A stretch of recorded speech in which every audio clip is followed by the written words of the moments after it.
rokok apaan?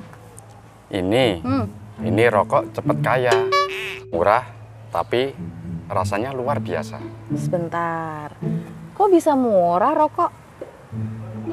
Ya Gimana iyalah, ceritanya? ini kan rokok polosan ini. Polosan?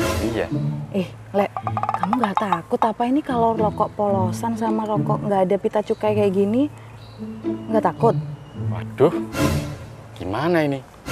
Jadi di depan sana itu ada bapak-bapak yang paham mengenai rokok kayak gini nih, polosan sama bodong kayak gini nggak ada pita cukai. Gini aja deh, kalau gitu aku minta tolong sama Lehisan dulu, Ya. buatin kopi 5. Aku tunggu di sini ya buat bapak-bapak yang paham sama rokok yang bodong tadi, oke? Oke, siap. Aku tunggu ya, Le. Buruan, Siap. jangan lama-lama.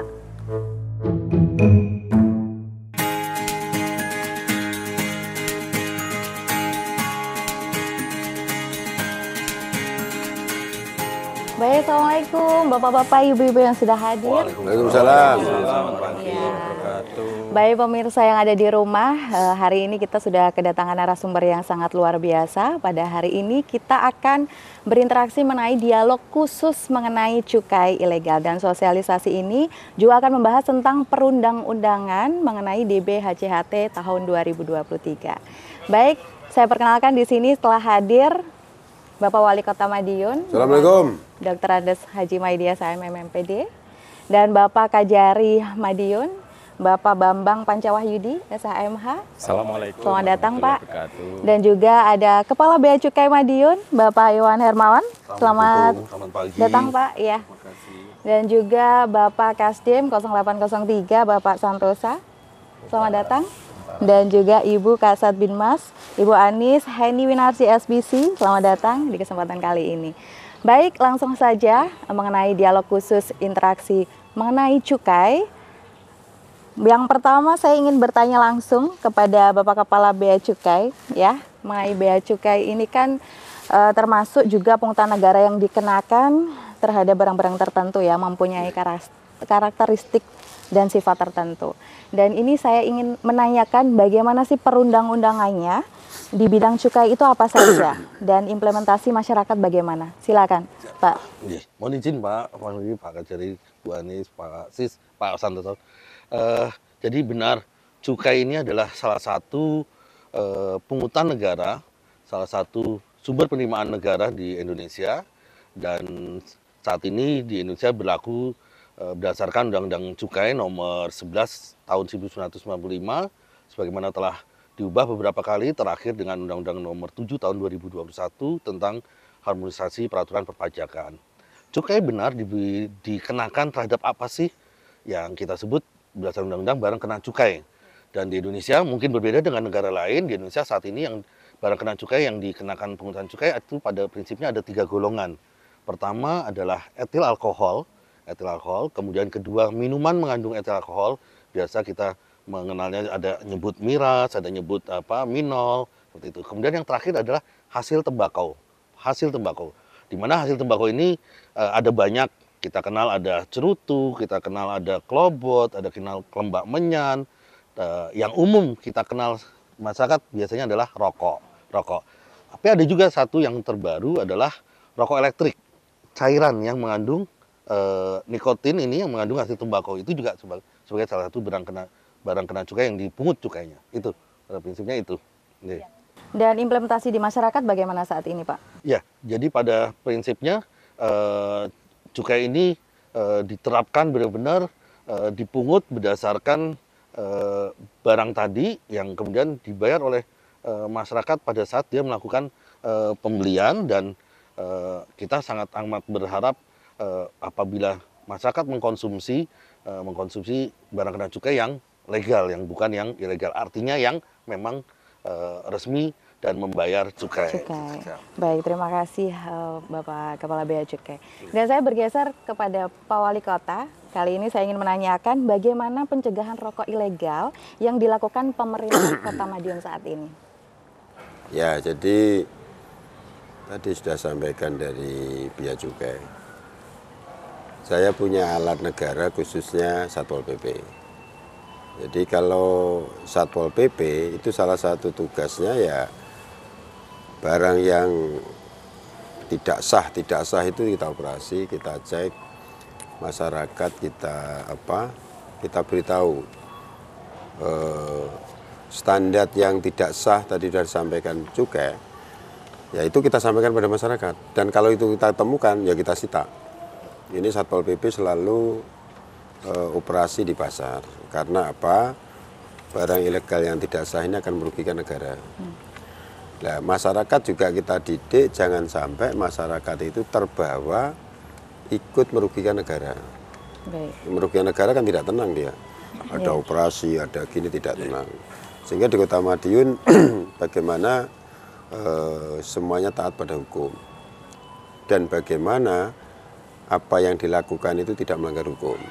Inilah sosialisasi pada masyarakat, sehingga sosialisasi yang disampaikan juga tadi, persyaratannya seperti apa, modelnya seperti apa, yang tidak sah seperti apa. Ini masyarakat semuanya kita beritahu. Kalau menemui barang itu, jangan digunakan karena melanggar. Kalau orang itu melanggar kan tidak tenang. Jadi kondisi-kondisi ini Satpol PP, petugas-petugas ini selalu turun di lapangan. Dan ini merupakan salah satu program negara di dalam menjalankan pembangunan, ya ini kita lakukan. Insya Allah lah kalau di Kota Madiun itu walaupun rame, masyarakatnya kita didik taat hukum. Jadi jangan sampai justru mengawali melanggar hukum. Karena Kota Jasa ini adalah salah satu kota tempat kumpulnya banyak orang. Kalau kita sudah kita sosialisasikan itu, banyak orang itu taat hukum semuanya, maka kehidupan itu akan tenang. Yang dilakukan ini yang kita lakukan sosialisasi termasuk ke masyarakat dari Satpol PP. Baik, terima kasih Pak Wali. Jadi kalau Bapak tadi sudah berbicara mengenai pencegahan dan peran serta masyarakat, saya kembali ke Bapak Kepala Bea Cukai ini. Adakah penindakan yang dilakukan di wilayah Kota Madiun ini dan bagaimana sasaran peredaran rokok ilegal tersebut di Kota Madiun sendiri, Pak? Siap. Alhamdulillah kalau di Bea Cukai Madiun ini membawahi 6 daerah tingkat 2. Kabupaten Ngawi, Kabupaten Magetan, Kabupaten Ponorogo, Kabupaten Pacitan, Kota Madiun, dan Kabupaten Madiun sendiri. Alhamdulillah untuk Kota Madiun selama 4 tahun terakhir ini termasuk untuk penegakan hukum di bidang cukai, khususnya peredaran rokok ilegal termasuk yang paling rendah. Ada penindakan, tetapi penindakannya berupa kami melakukan intercept terhadap pengiriman barang kena cukai ilegal, rokok ilegal yang dikirim dari daerah produksi, dikirim ke daerah-daerah pasaran melalui jasa titipan. Kebetulan di beberapa jasa titipan ini punya hub di Kota Madiun, jadi kita kerjasama dengan asosiasi jasa titipan dan perusahaan jasa titipan tadi melakukan deteksi apabila ada pengiriman barang kira-kira ini adalah barang kena cukai ilegal atau rokok ilegal, kita melakukan intercept, kita tegah seperti itu. Dan sepanjang tahun ini ada sekitar 66 tindakan. Tetapi tadi itu penindakannya di Madiun, tetapi bukan untuk pemasaran di Madiun. Oke, baik. Jadi lewat justipnya itu, Pak ya.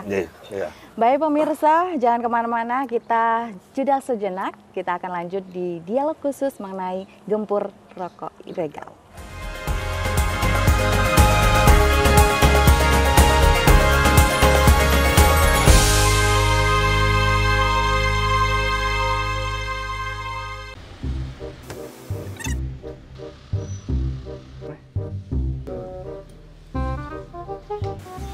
Isi. Nggih? Oh, Mbak Wonten napa nggih, Pak? Iki lho, Mbak. Arep nawake rokok. Rokok? Rokok apa iki, Pak? Iki lho, Mbak. Rokok iki paling murah, laris, tur yo akeh sing nyenengi iki lho warga. Sik. Kok ki genek pita cukaine ya, Pak? Lah iki rokok model anyar lho, Mbak. Ra bener niki, Pak. Niku lah aturane. Pengedar atau penjual rokok ilegal berpotensi sebagai pelanggaran pidana sesuai ketentuan Undang-Undang RI Nomor 39 Tahun 2007 tentang cukai. Pidana penjara paling singkat 1 tahun dan paling lama 5 tahun dan atau pidana denda paling sedikit 2 kali nilai cukai dan paling banyak 10 kali nilai cukai yang seharusnya dibayar. Kenali ciri-ciri rokok ilegal sebagai berikut. Waduh, disampun Mbak, nih ngoten Mbak. Permisi Mbak. Lah,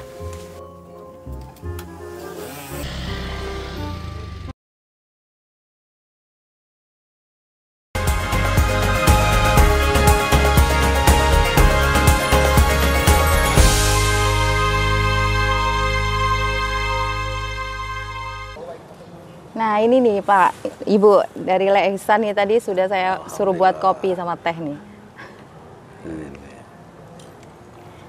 Tenang aja Pak. Ya hati-hati ya Le ya. Alon. Alon kita.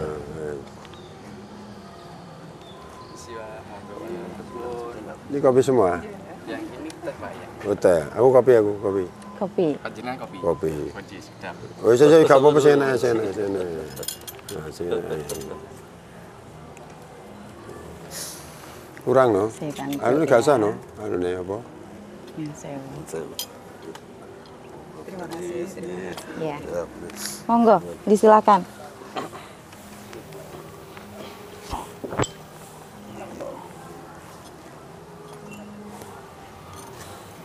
Ini Pak, mohon maaf, ini saya mau izin. Nggih. Tadi kan saya di jalan. Oh, nggih. Ini saya beli Beli apa Le? HP, handphone. Apa wi? Beli apa? Oh, beli rokok. Oh, ngaten, nggih. menurut Bapak, ini saya dapat sanksi atau enggak Pak? Ah, siap. Nggih. Mohon kendaraan. Contohnya gorengnya rokok itu loh. Nah, gini. Amit Pak, misi. Ini saya udut boleh Pak? Kan tidak boleh saya udut. Iya. Tapi kan perlu tahu saya. Iya. Kita ora enak kita ambune. Nggak ada, gak enak. Polosan ya Pak itu? Polosan gak enak. Pak Ihsan, ya. Gimana Pak? Kalau tahu seperti ini kan Satu, pertama mungkin perlu saya sampaikan dulu. Pak Ihsan alhamdulillah nih ternyata udah pengetahuannya udah lumayan bagus ini. Bisa mengenali bahwa ini rokok yang ilegal. Iya. Karena untuk mengenali rokok ilegal kita ada ininya, ada apa? Ciri-cirinya ya. Kita nyebutnya ada 2P, 2B. Oh, 2P, Jadi 2B. satu rokok yang ilegal ini satu, yang P yang pertama itu adalah polos. Polos itu artinya tidak ada pita cukainya. Oke. Contoh ini sepertinya kayaknya dari jauh udah nggak kelihatan pita cukainya nih. Betul. Gitu.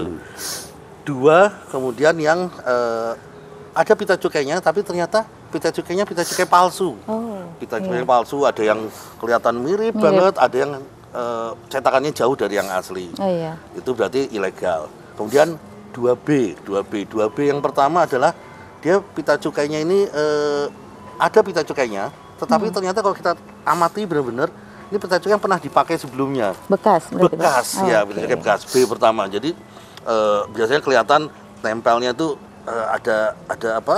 Kalau kita pegang itu nggak rata, Kasar nggak gitu halus, ya? iya, kasar. Dan yang terakhir kita sebut bukan peruntukan, karena rokok ini kan macam-macam, ada jenisnya yang SKT, sigaret kretek tangan, sigaret kretek mesin, SKM, ada yang tarifnya berbeda, ada yang kelobot, tarifnya masing-masing berbeda. Ini tarif cukainya dan pita cukainya berbeda-beda. Nah, terkadang kalau yang ilegal ini, padahal dia seharusnya rokok itu buat dari mesin, ditempeli pita cukai yang buat yang seharusnya untuk rokok tangan. SKT itu berarti bukan peruntukannya. Jadi ada 2B, 2P. 2B. Tadi Pak Ihsan alhamdulillah bisa kenali, dan sebetulnya apabila memang kita menemukan ada rokok yang ilegal ini, ya mohon untuk bisa menginformasikan kepada kami di Bea Cukai Madiun atau melalui teman-teman di Satpol PP ataupun bahkan juga dengan teman-teman di kepolisian, ada teman-teman Babinmas, ada teman-teman Babinsa di daerah untuk nanti bisa dikoordinasikan dengan kami di kantor Bea Cukai Madiun.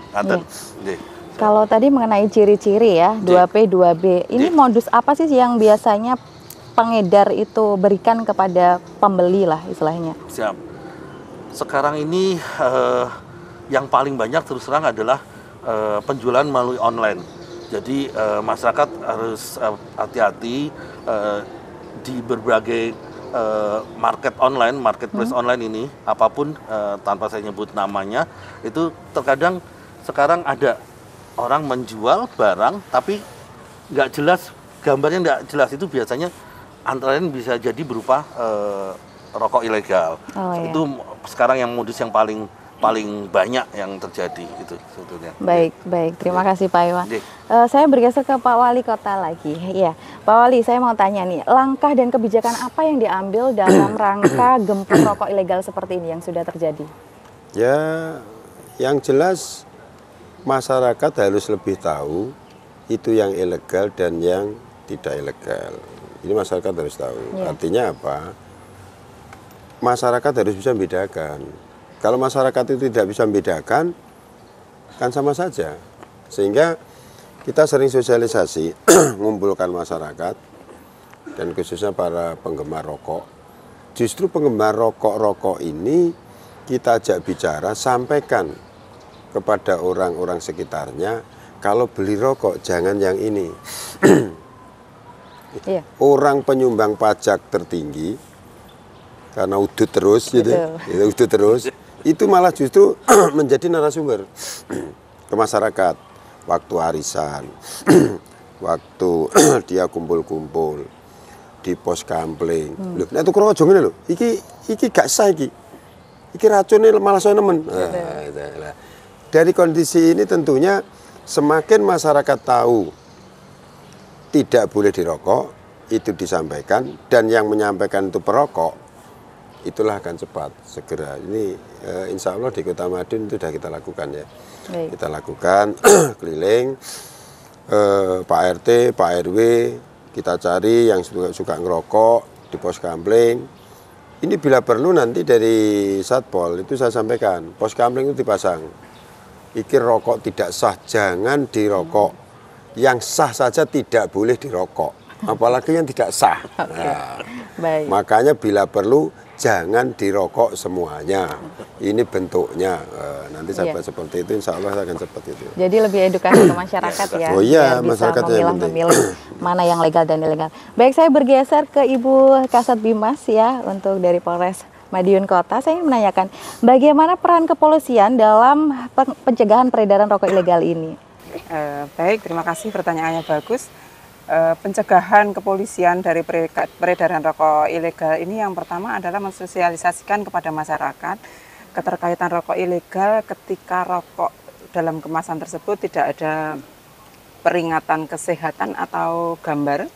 Tentunya itu melanggar di Undang-Undang 36 tahun 2009. Kemudian pencegahan yang kedua, ketika kami melaksanakan razia kendaraan di jalan, menemukan atau menjumpai rokok ilegal dimaksud, tentu akan kami serahkan kepada Pak Iwan dari Bea Cukai. Kemudian dari kepolisian itu, ketika tidak ada keterwakilan Bea Cukai di suatu wilayah karena demografi, kebetulan untuk Madiun Raya ada Pak Iwan gitu. Jadi penyidik kepolisian dapat melakukan penyidikan, kemudian kami limpahkan kepada Cukai.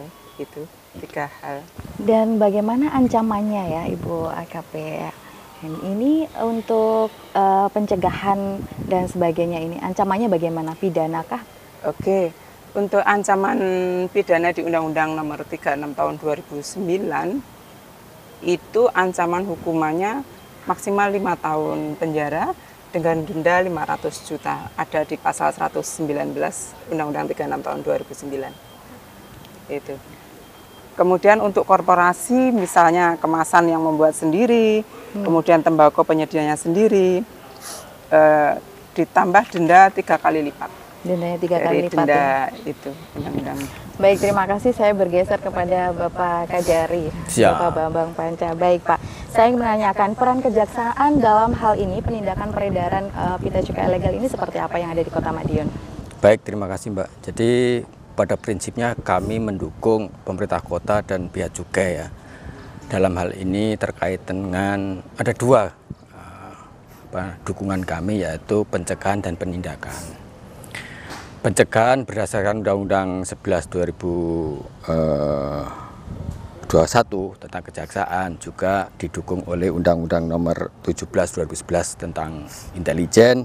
Kemudian ada Instruksi Jaksa Agung 004 tahun 2012 terkait dengan penerangan hukum dan penyuluhan hukum. Nah, untuk pencegahan ini kami melalui kegiatan penerangan dan penerangan hukum, penerangan dan penyuluhan hukum. Kegiatan-kegiatan ini selalu kita lakukan tidak hanya terhadap peraturan-peraturan undang-undang yang lain ya, termasuk dalam hal ini Bea Cukai, terus rokok ilegal dan sebagainya. Kegiatan itu kita kemas dalam jaksa masuk sekolah, kemudian jaksa samba kelurahan, ada jaksa menyapa melalui RRI, kemudian jaksa kota menyapa juga melalui media elektronik yang punya Pemko juga. Sehingga apa yang disampaikan Pak Wali tadi terkait dengan pemahaman masyarakat terkait dengan hukum ini bisa tercapai, terrealisasi. Itu dukungan kami. Kemudian di penindakan, tentunya kami selaku penuntut umum ini menunggu proses penyidikan yang dilakukan baik oleh pihak cukai sendiri maupun pihak kepolisian. Apabila memang dibutuhkan, diperlukan untuk hukuman penjara, tentunya dikirim ke kami. Karena di situ di Undang 36 2009 itu tentang cukai itu pidana penjara dan atau denda. Nah, jadi tinggal milih aja di denda apa di penjara. Kalau di penjara tentunya ke kami. Nah, itu mulai dari awal proses pra penuntutan sampai penuntutan bahkan sampai eksekusi. Gitu, Mbak. Baik, terima kasih Pak Kajari. Ini saling sinergi dan kolaborasi bagaimana caranya rokok ilegal, pita cukai ilegal ini bebas dari Kota Madiun, ya Pak Wali. Baik, saya bergeser ke Pak Kasdim 0803 Bapak Mayor Infantri Santosa. Pak, saya ingin menanyakan peran TNI ini juga bagaimana sih mengenai gempur rokok ilegal ini? Dan mohon maaf, di kelurahan itu kan ada Babinsa ya. Apakah sudah memenuhi perannya dalam hal ini? Silakan. Ya, terima kasih Bu atas pertanyaan bagus sekali ini. Yaitu kalau kita mendasari itu rokok ilegal. Rokok ilegal adalah rokok yang jelas dalam produksi atau peredarannya pasti menyimpang dari aturan maupun perundangan yang ada. Untuk itu TNI selama ini akan selalu siap mendukung dalam hal pemberantasan. Lalu yang kedua, emang TNI ada di masing-masing kelurahan atau desa itu ada Babinsa. Di situ yaitu Babinsa bekerja samanya dengan Babin Kamtibmas dan Kakel atau kepala kelurahan yang disebut familiar yaitu tiga pilar. Dalam hal ini selama ini 3 pilar tersebut selalu melaksanakan sosialisasi maupun pengawasan di desa-desa bersama dengan tokoh agama dan tokoh masyarakat yang ada. Demikian dulu. Iya. Mungkin bisa saya tanyakan ke Pak Kasdim ataupun Ibu Kasabinmas, bagaimana sih sinerginya antara Polri dan TNI ini mengenai gempur rokok ilegal ini? Monggo, disilahkan yang jawab. Baik, Mbak. Berkaitan dengan gempur rokok ilegal, tentunya kami bersinergi di 3 pilar. Ketika ada informasi tentunya akan kami sampaikan secara berjenjang kepada kewenangan masing-masing. Gitu. Baik, terima kasih, sangat luar biasa sekali. Dan tentunya kita jeda sejenak, nanti kita akan lanjut lagi. Baik pemirsa, jangan kemana-mana, tetap di dialog khusus gempur rokok ilegal. Monggo, monggo.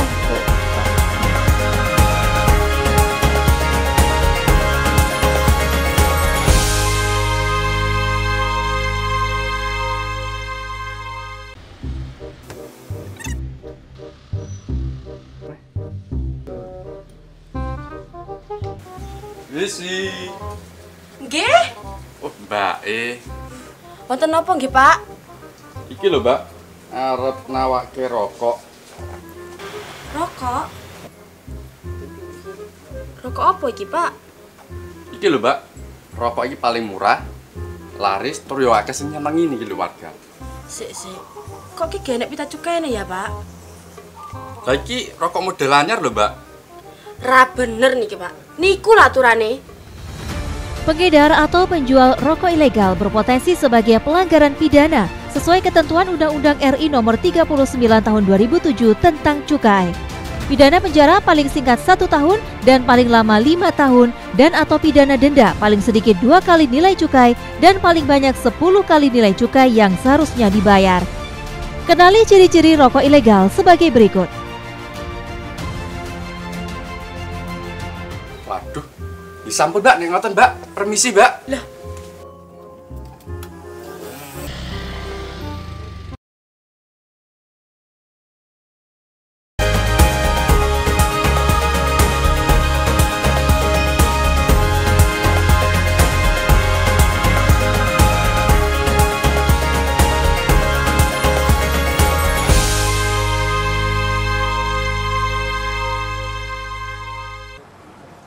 Baik pemirsa, kita kembali lagi bersama dialog khusus mengenai gempur rokok ilegal, dan hal ini saya ingin menyampaikan penjelasan mengenai DPHJHT ya. Jadi di sini sudah ada Kepala Bea Cukai Madiun. Langsung saja saya tanya kepada Pak Iwan, apa sih Pak DPHJHT ini? Mungkin masyarakat luas ingin mengetahuinya. Siap.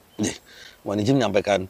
Jadi DBHCHT, dana bagi hasil cukai hasil tembakau. Jadi rupanya pembentuk undang-undang, dalam ini pembentuk undang-undang cukai, yang pertama di era kemerdekaan itu Undang-Undang Nomor 11 Tahun 1945, itu belum ada DBHCHT. Namun kemudian pada saat ada perubahan di tahun dengan Undang-Undang Nomor 39 Tahun 2007 itu ada pasal 66A. Di sini disebutkan bahwa sebagian dari penerimaan cukai di tahun lalu itu di tahun berikutnya dikembalikan pada pemerintah daerah. Sebagian itu adalah nilainya adalah sekitar 2%, dan kemudian nanti tiap-tiap daerah ini, provinsi maupun ini nanti akan membagi ke Pemkab atau Pemkot berdasarkan perhitungan tertentu, khususnya adalah di mana di situ ada industri hasil tembakau atau ada tanaman tembakau dan pertimbangan lainnya. Nah, ini merupakan tadi pembentuk undang-undang memandang bahwa cukai sebagai pungutan negara, memang pungutan pusat, tetapi sebagai nilai keadilan karena memang industri cukai tanaman tembakau itu juga adanya di daerah, dikembalikan ke daerah, dan inilah dimanfaatkan untuk kegiatan mendukung bagaimana mengoptimalkan penerimaan negara dari cukai dan meminimalkan kebocoran penerimaan negara antara dengan program gempur rokok ilegal seperti antara juga kegiatan pagi hari ini.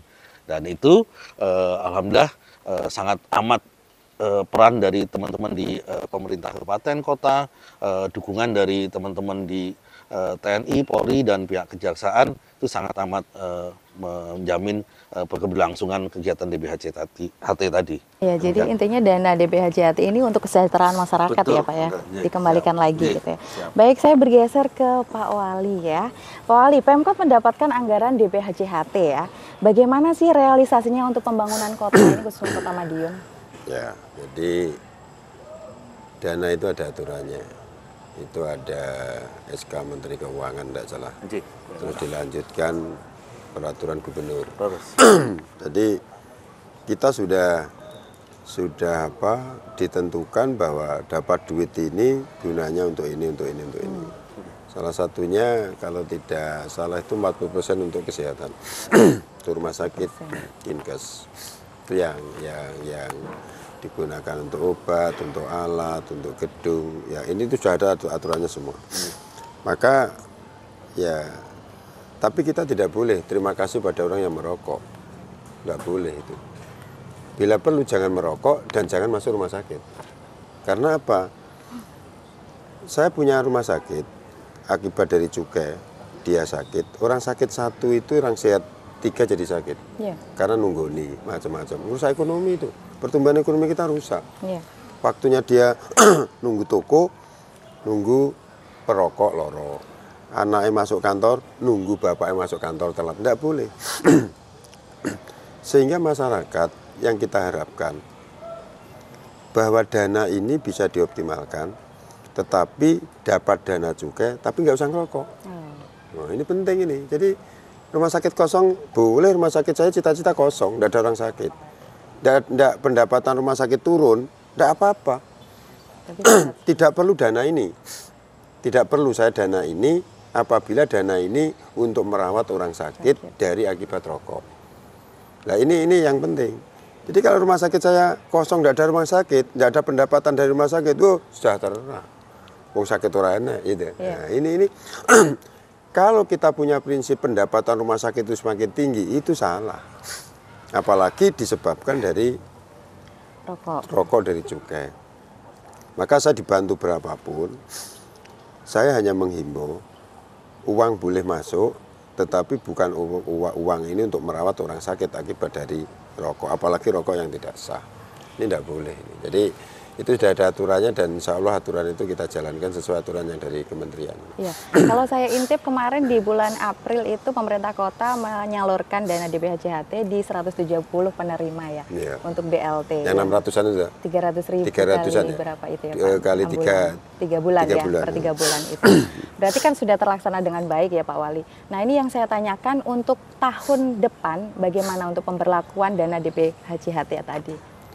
Jadi dana itu kita tidak bisa memprogramkan secara nyata. Karena dana itu kadang-kadang belum tentu. Belum tentu. Okay. Jumlahnya berapa. Itu belum. Ketetapan dana itu kadang-kadang kita sudah program APBD, ketetapan dana belum keluar. Nah ini kadang-kadang tidak bisa. Jadi kalau telat itu, ya saya mohon aja, yang memberi dana itu harusnya Kota Madiun, orang yang berakibat dari rokok, cukai, kesehatannya terganggu paru-paru, terganggu apa, jumlahnya sekian. Maka setiap tahun dapat sekian. Sebelum APBD kita susun, itu harusnya sudah keluar. Jangan APBD sudah disusun, belum keluar. Kita pakai indeks tahun yang lalu, ternyata dikurangi. Pakai indeks tahun yang lalu, ternyata ditambah. Ini, nah inilah siklus daripada penggunaan anggaran ini harusnya disinkronkan, sehingga nanti program kita itu jelas, nyata, jelas, sampai sasaran. Ini yang penting karena ada Pak Kajari, ada Pak Kajari ini, Pak Kajari kan penegak hukum, keliru diingatkan ini melanggar ini. Ya, ini terima kasih saya sama Pak Kajari ini. Terima kasih. Makanya masyarakat biar tidak kena sanksi hukum, yo jangan menggunakan rokok dari cukai yang tidak sah. Ini yang penting, yang tidak sah. Dan kalau dia bakul seperti itu terus-terusan, izinnya kita cabut, tidak boleh karena merugikan semua orang. Iya. Ini yang penting. Baik pemirsa, kalau kita tadi sudah mendengarkan bagaimana ciri-ciri dari cukai, bahkan bagaimana penindakannya. Dan sekarang untuk statement terakhir, ini closing statement ya untuk para narasumber yang hebat pada kesempatan kali ini. Saya ingin menanyakan bagaimana tindakan atau himbauan agar tidak membeli rokok ilegal. Mungkin yang pertama Bapak Kajari, disilakan. Terima kasih Mbak. Tadi sudah disampaikan Pak Wali bahwa rokok itu haram. Dan saya orang yang yakin bahwa rokok itu haram. Sudah ngerokoknya haram, belinya pun dengan cara haram. Jangan dilakukan itu. Baik. Terima kasih. Iya, terima kasih. Untuk Pak Kasdim? Siap, terima kasih. Tadi sudah disampaikan Pak Wali juga, yaitu bagi kaum perokok ya, mengingatkan khususnya biar tidak merugikan negara, ya belilah rokok yang legal. Terima kasih. Untuk Ibu dari Kasat Bimas, silakan. Jelas Ibu gak ngerokok. Mari kita bersama masyarakat gempur rokok ilegal. Baik, terima kasih. Dan untuk Pak Iwan sendiri? Siap, ya. Intinya bagi yang memang merokok, rokoklah yang konsumilah yang legal. Begitupun juga yang memperjualbelikan, yang mengedarkan, ya perjualbelikan, edarkan yang legal. Karena yang legal itu membantu negara dan tetap kita gempur rokok ilegal. Baik, terima kasih kepada Bapak Ibu yang sudah hadir pada kesempatan kali ini. Tentu saja kita bersama-sama terima kasih untuk dialog khusus hari ini ya, mengenai gempur rokok ilegal.